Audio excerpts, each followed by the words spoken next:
রিজিকের মালিক যে আল্লাহ, এটা আমরা মানুষদেরকে কোনোভাবেই বুঝাতে পারছি না। মানুষ এটা বুঝতেই চাইছে না যে রিজিকের একমাত্র মালিক হচ্ছেন আল্লাহ। এটা আমার জন্য নির্ধারিত, এটা ফিক্সড, এটা সবার জন্য বরাদ্দ করা আছে। অতএব রিজিক নিয়ে কোনো পেরেশানি নাই, কোনো চিন্তা নাই। সুন্দরবনের বাঘেরা দৈনিক 5 থেকে 7 কেজি হরিণের মাংস খায়, যার বাজার মূল্য আপনার 20 থেকে 30 হাজার টাকার মতো। অথচ বাঘের কোনো ইনকাম নাই। বুঝলেন প্রিয় ভাইরা? তাই আমাদের কখনোই হতাশ হওয়ার নাই, রিজিক নিয়ে কখনোই পেরেশানি হওয়ার দরকার নাই প্রিয় ভাইরা। কারণ আপনি কতটুকু খাবেন, জীবনে কি খেয়ে মরবেন, সেটা আল্লাহ ফিক্সড করে রেখেছেন।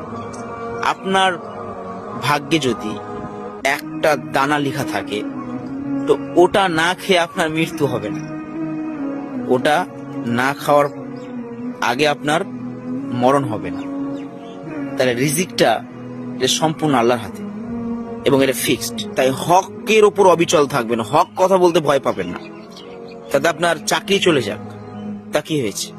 আবার আল্লাহ তাআলা ওর থেকে উত্তম আপনার জন্য ব্যবস্থা করে রেখেছেন।